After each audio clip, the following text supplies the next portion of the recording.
We never had the money to feel really independent until we discovered Amway. Started part-time. We're earning extra income as Amway distributors, bringing others into it. We run it. We're our own boss. And being more independent is the best security. When someone wants to tell you about Amway, listen and get the whole story. With the world of Amway, you can do it too. Ever wonder how your favorite television programs ended up on the air? Stay the way it is. Tomorrow morning, we'll have a production meeting here at 11 o'clock. Ever wonder how they came up with those memorable commercials? Get in a square inch, the most genuine toastiness. Well, some of your favorite television programs and some of TV's most memorable commercials were tested by ASI Market Research. Over the years, ASI has tested commercials for some of the world's largest advertisers and tested new TV pilots for the biggest networks and studios in the business. Before an ad or program appears on the air, advertisers and producers want to know what the public thinks about their television programming. ASI helps these clients by surveying America. And when America talks, ASI listens. And it all starts with you, the ASI interviewer. So welcome to ASI Market Research. ASI began as the research arm of Screen Gems, now known as Columbia Pictures Television, in 1961. The company was instrumental in the development of such hits as Bewitched, I Dream of Jeannie, Star Trek, and Cagney and Lacey.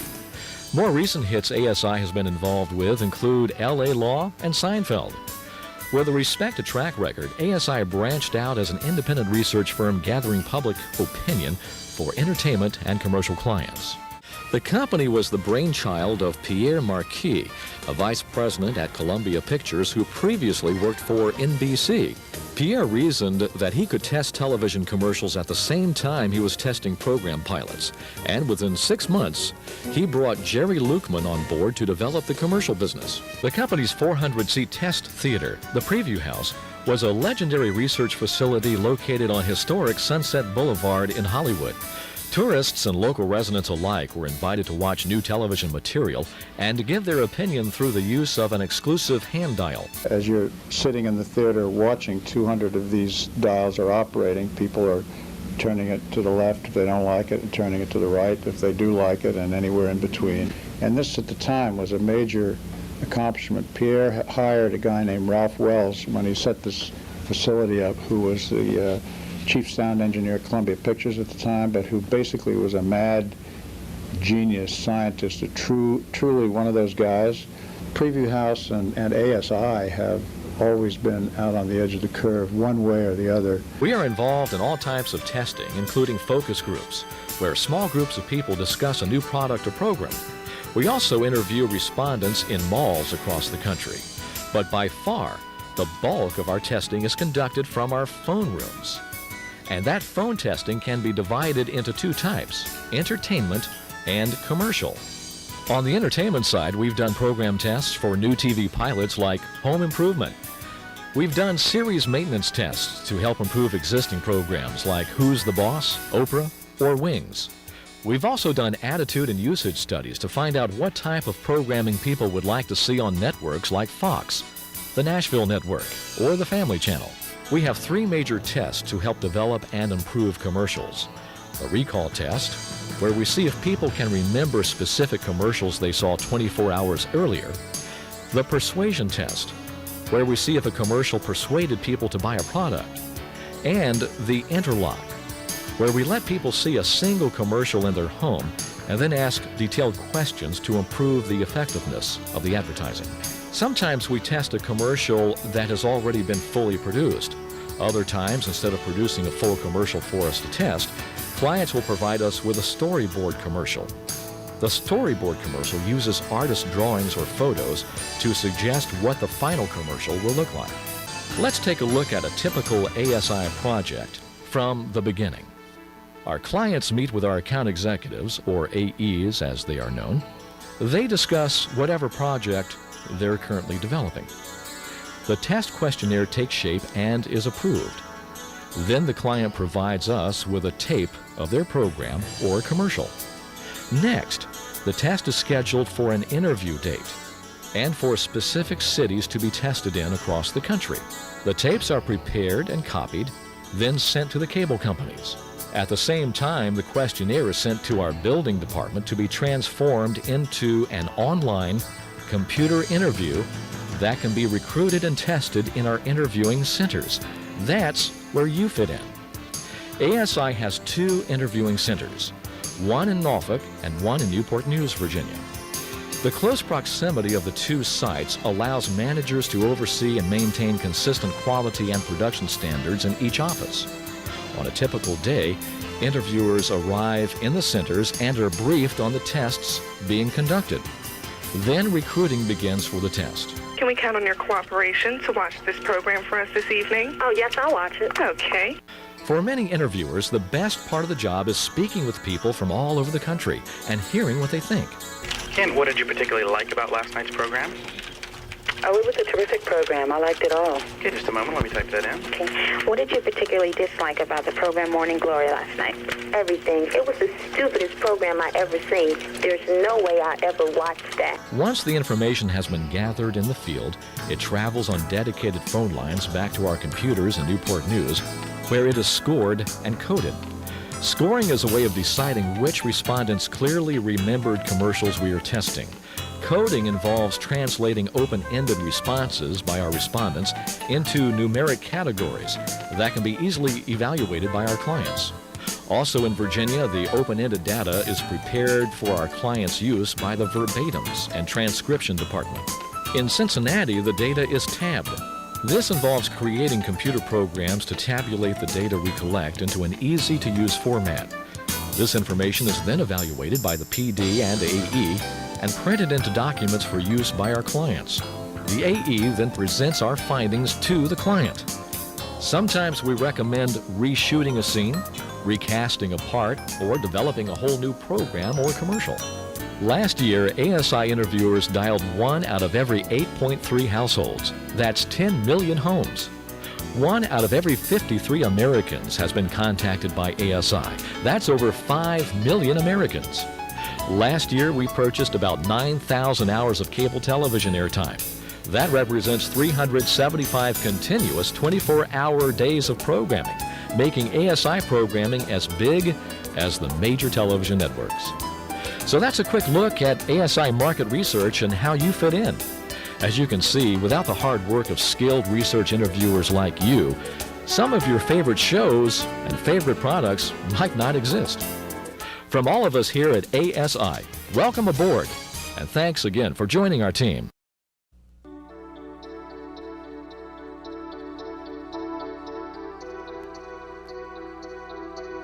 You are about to see the most exciting savings opportunity ever brought to this area. Huge savings and prizes, including a brand new Oldsmobile Intrigue, await you in the next 5 minutes. Hello, I'm Jim Pemble. And I'm Anna Neal. You've been selected to participate in a very exciting test market that will not only put the auto industry at your feet, but could also win you a fabulous prize. And it's all part of the Challenge 2000. An independent marketing and research firm is conducting this market test in targeted cities throughout America. In each city, Challenge 2000 participants are being presented with a combination of incentives and discounts so impressive that owning a new car or truck becomes irresistible. Advertised on radio, television, or in the newspaper. This video is your only notice. This video test will be held one time at one dealer in your area. At Velde Oldsmobile Cadillac GMC Truck in Pekin, Illinois, on Friday and Saturday, February 27th and 28th only. Our Brian Fraser will tell you more, but one thing is certain. When you get there, you'll find hundreds of good reasons to think about a new car. I'm Brian Fraser. All across America, Challenge 2000 participants are being presented with a once-in-a-lifetime combination of huge discounts, exceptional low-rate financing, special factory-to-dealer incentives, and exceptionally high trade-in allowances. That's right, Brian. This combination of Oldsmobile and Cadillac factory incentives, financing, and huge dealer discounts means that you can select any new Oldsmobile, Cadillac, or GMC model, and you'll not only find a sale price clearly posted on every unit, but for this event only, you will receive one of these. It's a GM Certificate of Eligibility made out in your name that will allow you incredible extra discounts up to $4,000 off. For example, every new Oldsmobile Cutlass is already sale priced, but your certificate takes another $1,000 off. The new Intrigue is on sale too, but as our guest, your certificate saves you an additional $1,000. Or choose a new Silhouette van and take another $1,200 off the already low sale price. Even the popular Oldsmobile Bravada is on sale, but your Challenge 2000 certificate drops the sale price another $2,000. Plus, there's a good chance you're one of our big winners. Jim? That's right, Anna. Inside this videotape box, you'll find a sealed envelope that absolutely guarantees that just for participating, you will definitely win one of the following prizes: $50 cash, $200, $5 cash, $300 cash, $100, $500, or even a brand new Oldsmobile Intrigue, or $20,000 in cash. Your choice. Now remember, as our guest, you are guaranteed to win one of these prizes. Simply have your envelope opened at the reception area during the event and claim your prize. There's no purchase necessary. The goal of the Challenge 2000 is to sell about a month's supply of cars in just a few days. Well, there's only one way to do that. Profits are sacrificed, and you are presented a car deal unlike anything you could ever imagine. Right, Brian. This one-time only event is so incredible that customers could actually lower their current car payments with little or no money down. How? Well, during the Challenge 2000, finance rates are as low as 1.9%. Plus, even though every new Cadillac is already sale priced, with your certificate, any new Cadillac DeVille, or an incredible $4,000 off any new Eldorado. And every GMC truck is on sale too. But your personal certificate allows you another $800 off new Sonoma pickups, or an extra $1,500 off the sale price on any full-size Sierra truck, including 4x4s. At this groundbreaking event, you can expect everything from huge, unheard-of discounts to fabulous prizes. Even used cars are at the Challenge 2000. To meet the goal of selling 30 days worth of cars, a huge shipment of low-mileage, one-owner, and factory program cars and trucks will be sacrificed to our guests. Now, most of these vehicles still have transferable new car warranties, qualify for low-cost price of any used vehicle in stock. Can a whole month's supply of cars really be sold in just a few days? Absolutely. At the Challenge 2000, discounts will definitely be hard to resist. Remember, the Challenge 2000 will be conducted at only one location in the area. At Velde Oldsmobile Cadillac GMC Truck, Route 29, Auto Row in Pekin, Illinois, on Friday, February 27th, from 10 a.m. until 6 p.m., and on Saturday, February 28th, from 10 a.m. until 4 p.m. only. For more information, simply call 309-346-1181 and ask for the GM Challenge 2000 coordinator. I'm Jim Pemble. And I'm Anna Neal. Don't miss the tremendous savings and terrific prizes at the Challenge 2000.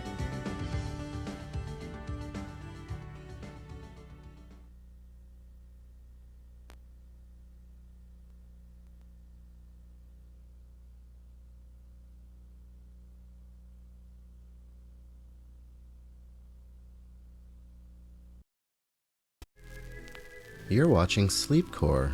Pleasant dreams.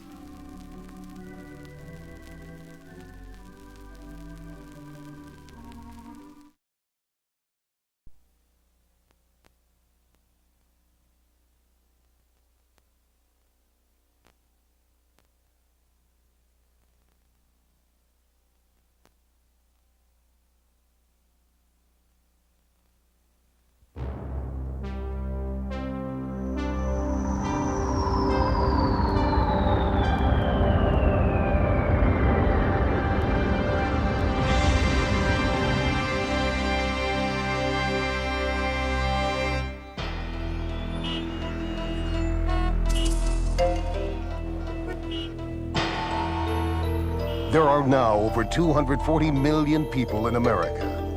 Most are unhappy in their work, and just about everyone is looking for a way to make more money. There are many ways to achieve financial success, such as traditional education followed by years of climbing the corporate ladder. In the year that I built up my territory to its largest income potential, the very next year, I guess because I was earning a little bit too much money, they cut my territory.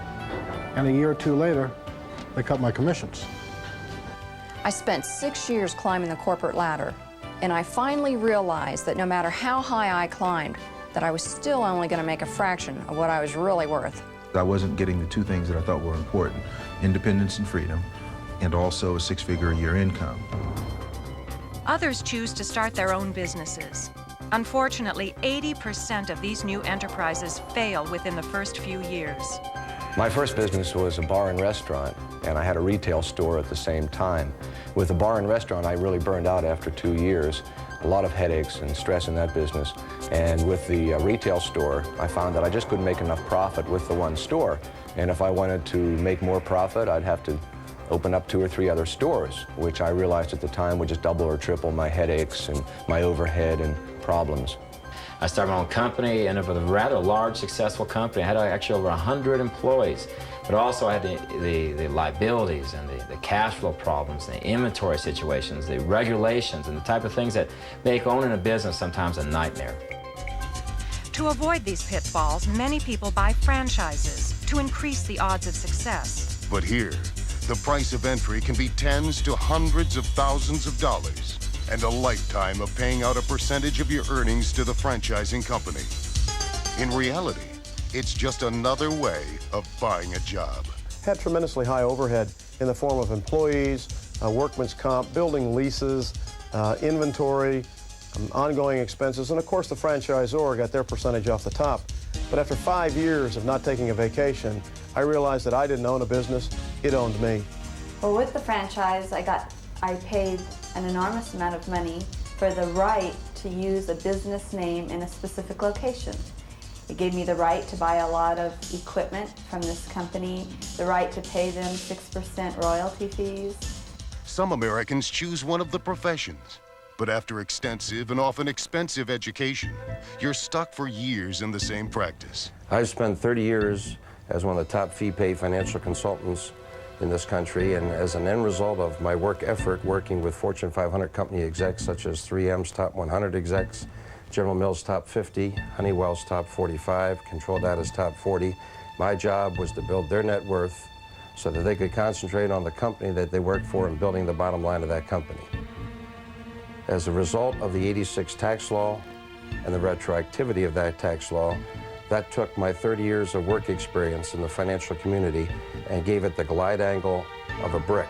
The last 25 years have changed dramatically, and now the ball game has changed also. Federal government has taken over with Medicare. They control my income. They control my overhead. HMOs, you have to practice discounted medicine. Medicaid has also reduced your income. The cost of medical malpractice is fairly severe. With today's escalating regulations and liabilities, this American dream is quickly becoming the American trap. The shocking fact is that by age 65, only 5% of us are financially independent. Historically, those people who have achieved both independence and financial freedom, regardless of background and finances, are those who have positioned themselves in front of trends. John F. Kennedy once said, "The rising of the tide carries all ships to the top." What you are about to see is 3 powerful waves in the 1990s that will carry some of you, those ready to seize the moment, to the top, to financial independence. According to the Harvard Rule of 4, there are 4 primary considerations in evaluating any business plan.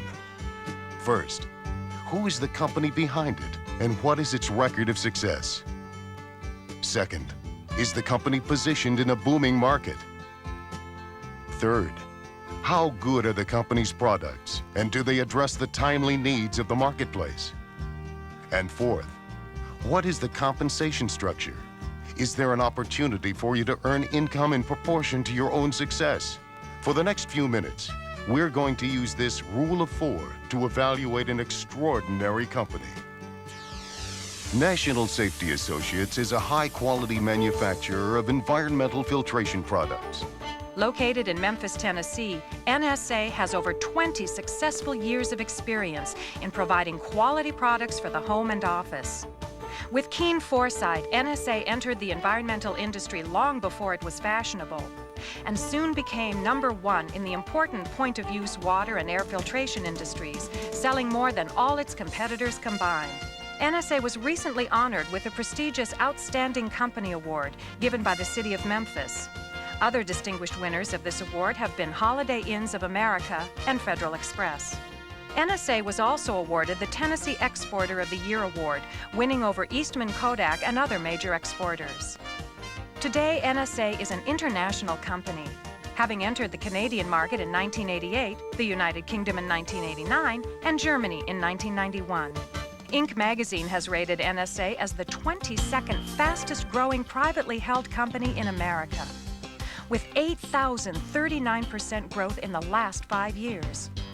Of the 500 companies on the list, only 5, including NSA, repeated from the previous year. NSA has been guided by the same president and board of directors for the past 20 years, a remarkable testament to the company's stability. NSA has had a long-term banking relationship with the National Bank of Commerce of Memphis, Tennessee, where they maintain an average daily deposit balance in excess of $10 million.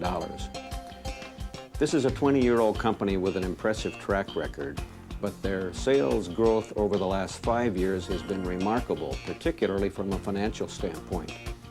This growth has been funded without excessive leverage. In fact, they've incurred virtually no long-term debt. If you're familiar with the Dun & Bradstreet service, their 4A2 rating speaks for itself in describing their financial credibility.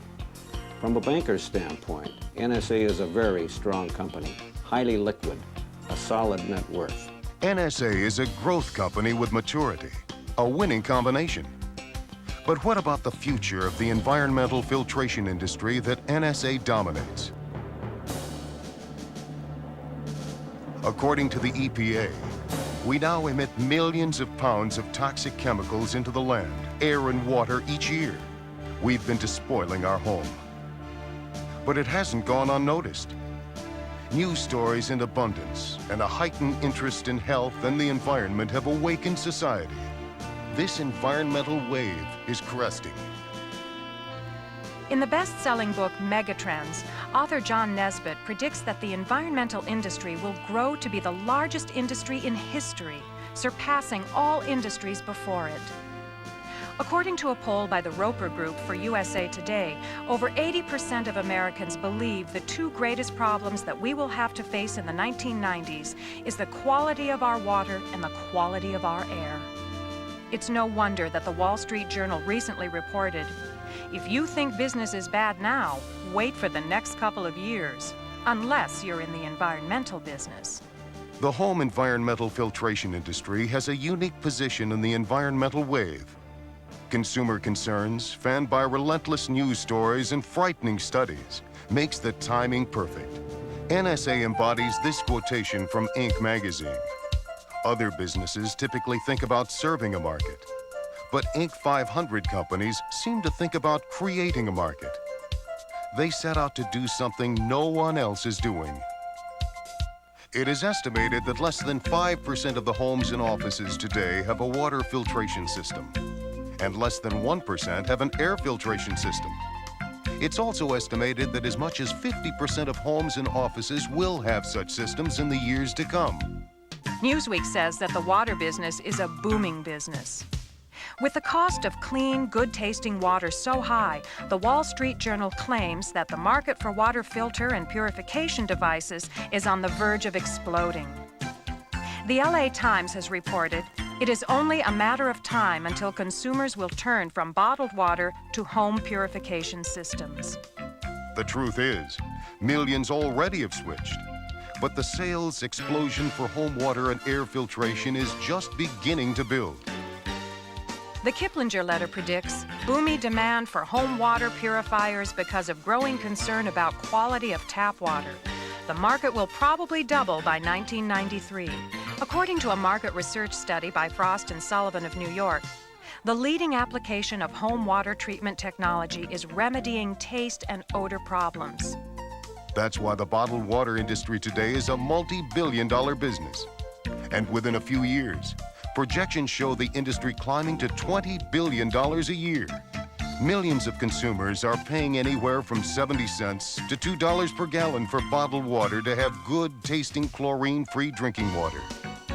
Because NSA virtually owns the home water filtration business, bottled water is the main competitor.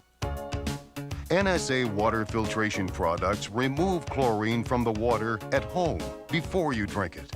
And the cost for this great tasting water is just 3 to 5 cents per gallon. A tremendous savings over bottled water. NSA has designed a complete line of maintenance-free water filtration products for the home and office. In addition, they've developed a line of filters for special applications, such as wells and heavy metal removal. There's a quality product for most home and office applications. Since we've used an NSA water filter, everything tastes better. Our ice cubes, coffee, juices, everything. I've been hauling bottled water for years and paying a lot of money for it. Now I've got as much good water as I want, whenever I want it. I'm saving time and money, and it's better for the environment because I'm not using all those plastic containers. I drink a lot of coffee. Some mornings it's bitter, some mornings there's even a film on the coffee. But since we switched to the NSA water filter, I've noticed that bitterness is gone, that film's gone. You know, it's not a big deal, but it sure makes my mornings better. Surprisingly, the American Lung Association is warning everybody about new EPA findings showing that air pollution indoors is often 20 times worse than outdoors. 80 to 90% of the air we breathe is indoor air. To address the problem of polluted indoor air, NSA has designed a complete line of high-quality air treatment products. NSA makes available to consumers the same air treatment technology used in hospital operating rooms, burn centers, and computer clean rooms. The New York Times recently reported that the sales potential for the air filtration industry may be 3 times larger than the huge water filtration industry because there are many more applications. Over 40 million people suffer today from allergies and various respiratory problems. As a dentist, there's tremendous application to air filtration. In the dental office, I have the 7000A air filter as well as the water filters in my office, and they work beautifully. I've had allergies for about 30 years, and the first night that I turned our air filtration system on in my room was the first night I slept through the night. Didn't have to use double pillows. I've done away with antihistamines. If this product can help me, it can help anybody. To stay at the forefront of product development in the environmental wave, NSA has set up a full-time research and development staff, an EPA-certified laboratory, and an acquisitions and mergers department that continually looks for exciting new products and companies to acquire. A wave of new products opens up big new markets. A new addition to the NSA line, for example, is the sparkling water system. This exciting new product expands the fast-growing water industry to include the multi-million-dollar sparkling water market for all NSA retailers and wholesalers. NSA keeps giving us new products so we can go back to our existing customers and keep bringing them new things that they don't have before. For example, now we've got the sparkling water system. Just last weekend, I loaned one to a happy customer, and she had a party, invited a few friends over, and came back. When she brought the thing back, she had orders for 3 of them. You know, I just love this company. NSA has developed a new automobile air filter that effectively handles cigarette smoke and exhaust fumes from heavy traffic. This opens up a huge new market for air treatment products.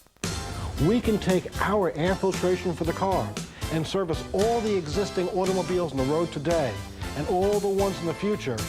What a great place for an air filtration product.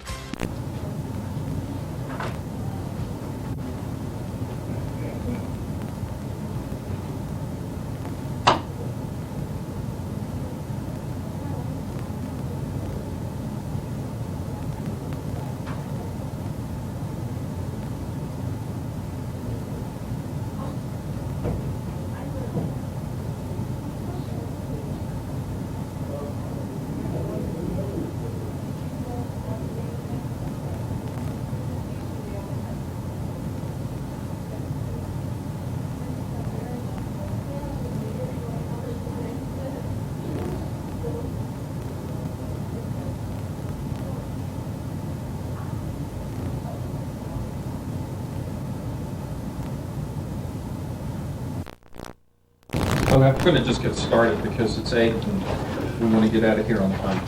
But I'm going to keep that door open in case somebody shows up. And if they show up in the next 5 or 10 minutes, we'll let them in. And if they show up 10 minutes late, forget it. You're too late. You missed the boat. So we'll just close the door in about 10 minutes. Anybody done one of these before? Yeah? Everybody knows what's going to happen here? Not everybody? Okay. Okay. Well, they call these things focus groups, and it's really a fancy name for just sitting around and talking about it, which is really all we're going to do. No, there are a couple of ground rules attached to that, and I'll cover those in a minute. But the basic idea is that this is public opinion research like Gallup does public opinion research. Just is a very different method than the method that Gallup uses. Instead of talking to people on the phone and asking people if they agree or disagree or approve or disapprove and reporting out percentages like they do with, let's say, the Clinton healthcare plan. 50% supports it, 40% opposes it. What you do here doesn't really have to do with numbers. What they found out is that there is really a number of ways of researching public opinion and learning about public opinion.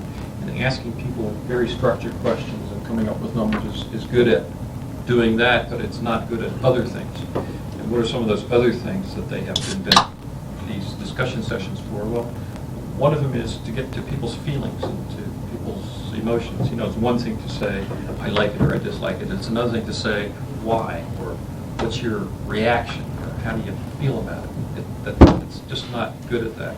The second part that it's not good at is to show people things. And we're going to talk about these initiatives that are on the ballot. And I want you to read one of them, okay? And you can't do that on the phone, okay? So that's why we have these, we bring people in the room and we get people to talk about it.